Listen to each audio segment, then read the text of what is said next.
Assalamualaikum warahmatullahi wabarakatuh. Apa kabar semuanya? Kembali lagi di channel Ilmu Pemerintahan UIN Sultan Taha Saifuddin Jambi. Baiklah, hari ini saya Uswatun Asia, dosen dan pengampu mata kuliah Birokrasi Indonesia, beserta tim Ibu Maratun Saadah, ingin sedikit men-share materi tentang birokrasi Indonesia yang mana submaterinya adalah tentang patologi birokrasi. Baiklah, ada beberapa hal yang akan kita bahas pada patologi birokrasi ini. Yang pertama, konsep dan definisi patologi birokrasi. Yang kedua, kenapa sih muncul patologi birokrasi? Yang ketiga, klasifikasi patologi birokrasi. Dan yang keempat, itu bagaimana upaya penanganan patologi birokrasi. Pada mulanya, istilah patologi ini hanya dikenal ke dalam ilmu kedokteran, yaitu sebagai ilmu tentang penyakit. Namun belakangan ini istilah tersebut dikenal ke dalam birokrasi dengan makna agar birokrasi pemerintahan mampu menghadapi berbagai tantangan yang mungkin timbul, baik yang bersifat politis, ekonomi, sosial, kultural, dan juga teknologi. Berbagai penyakit yang mungkin sudah dideritanya atau mengancam akan menyerangnya itu perlu diidentifikasi untuk kemudian dicarikan terapi pengobatan yang paling efektif. Patologi birokrasi atau penyakit birokrasi ini merupakan hasil interaksi antara struktur birokrasi yang salah dan variabel-variabel lingkungan yang salah. Kalau di dalam ilmu kedokteran kita tahu patologi maksud saya itu kita tahu patologi di ilmu kedokteran itu misalnya penyakit ginjal, kemudian diabetes, jantung, malaria, demam berdarah, tipes, dan lainnya.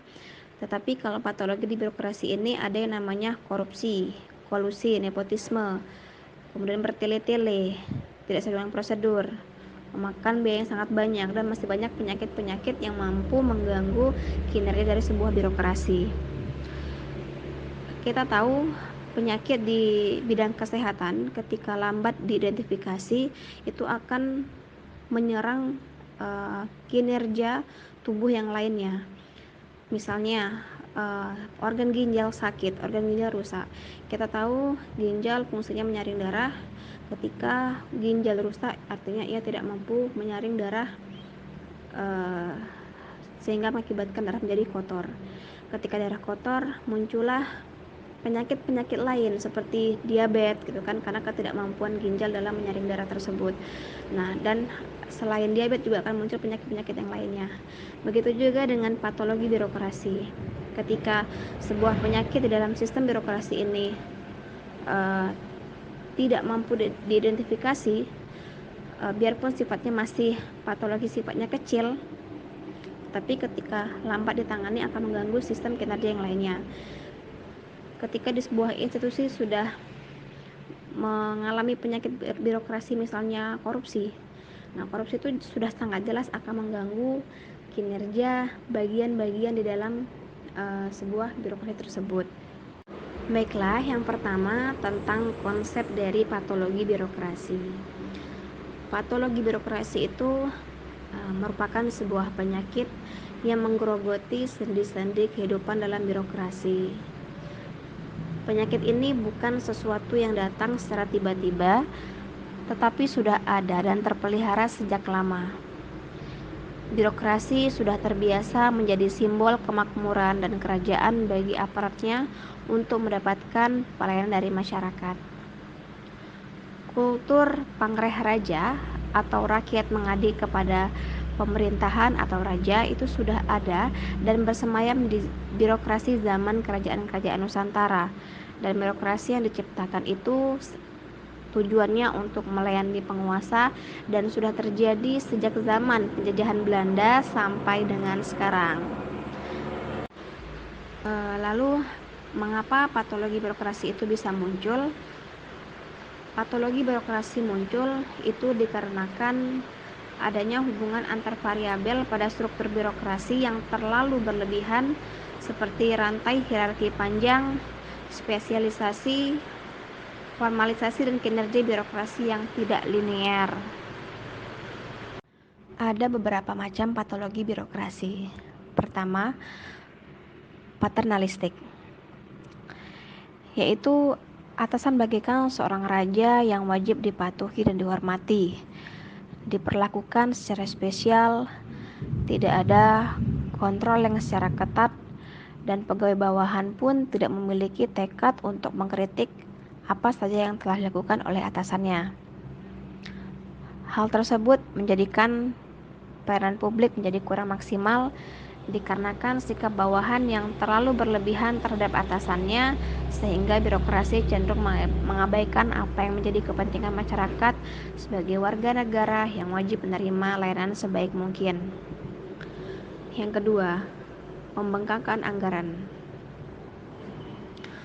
Terdapat beberapa alasan mengapa hal ini sering terjadi, yaitu semakin besar anggaran yang dialokasikan untuk kegiatan, semakin besar pula peluang mereka untuk memainkan anggaran.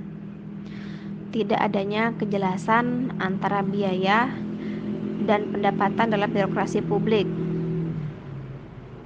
Terdapat tradisi memotong anggaran yang diajukan pada proses perencanaan anggaran, sehingga memunculkan inisiatif pada orang yang mengajukan anggaran itu untuk melebih-lebihkan anggaran, dan kecenderungan birokrasi mengalokasikan anggaran atas dasar input. Pembengkakan anggaran akan semakin meluas ketika kekuatan civil society lemah dalam mengontrol pemerintah. Yang ketiga, prosedur yang berlebihan. Prosedur yang berlebihan itu akan mengakibatkan pelayanan yang berbelit-belit dan kurang menguntungkan bagi masyarakat ketika dalam keadaan mendesak. Yang keempat, pembengkakan birokrasi. Pembengkakan birokrasi dapat dilakukan dengan menambah jumlah struktur pada birokrasi dengan alasan untuk meringankan beban kinerja, yang sebenarnya struktur tersebut tidak terlalu diperlukan keberadaannya, sehingga anggaran menjadi kurang tepat sasaran. Yang kelima, fragmentasi birokrasi. Banyaknya lembaga baru yang dibuat oleh pemerintah lebih sering tidak didasarkan pada suatu kebutuhan untuk merespon kepentingan masyarakat agar lebih terwadahi, tetapi lebih kepada motif tertentu. Menurut Bambang Nursetyo, ia mengatakan bahwa patologi birokrasi itu dapat dikelompokkan ke dalam 5 kelompok. Pertama, persepsi dan gaya manajerial pejabat birokrasi. Yang kedua, rendahnya pengetahuan dan keterampilan petugas pelaksana.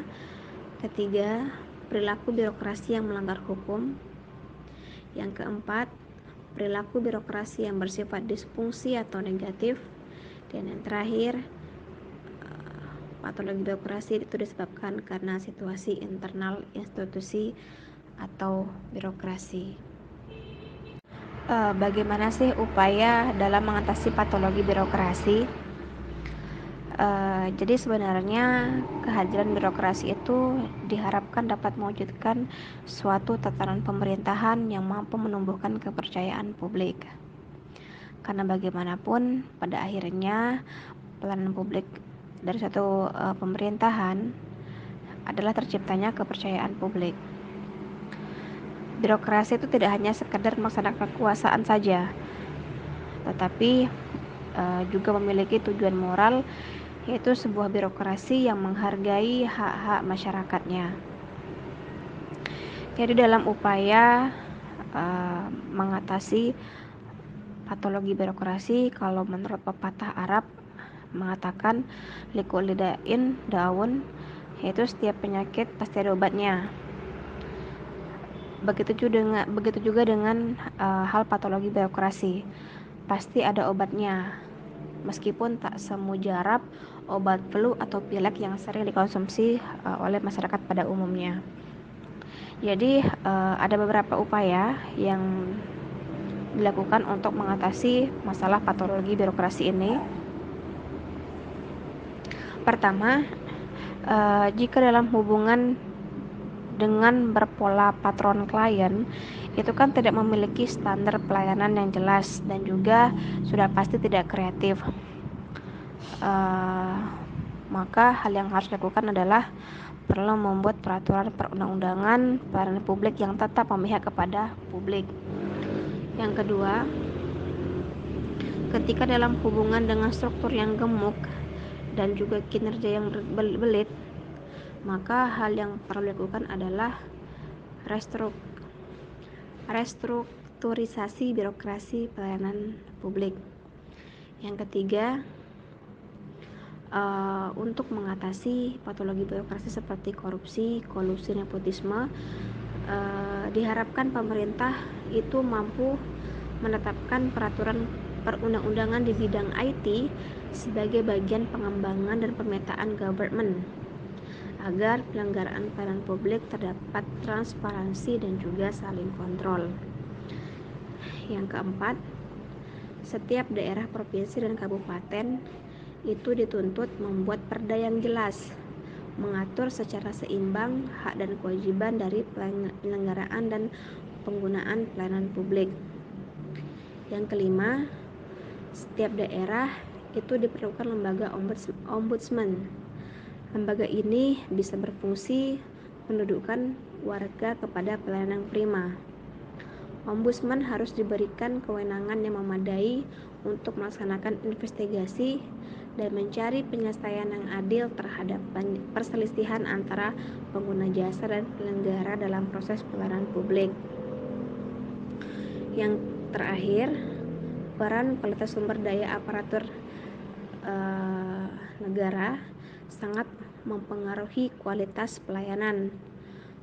Untuk itu, kemampuan kognitif yang bersumber dari intelijensi dan pengalaman dan juga skill atau keterampilan yang didukung oleh sikap ataupun attitude merupakan faktor yang dapat digunakan untuk memecahkan masalah patologi birokrasi atau penyakit birokrasi ini yang berhubungan dengan pelayanan publik.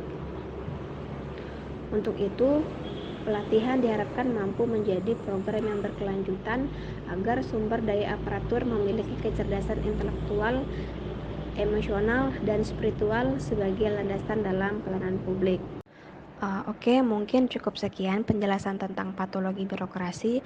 Semoga bermanfaat dan menambah ilmu dan pengetahuan kalian tentang patologi birokrasi, dan harapannya dengan ilmu yang kalian peroleh, kalian sebagai generasi muda dapat menciptakan tata pemerintahan yang baik dan juga bersih.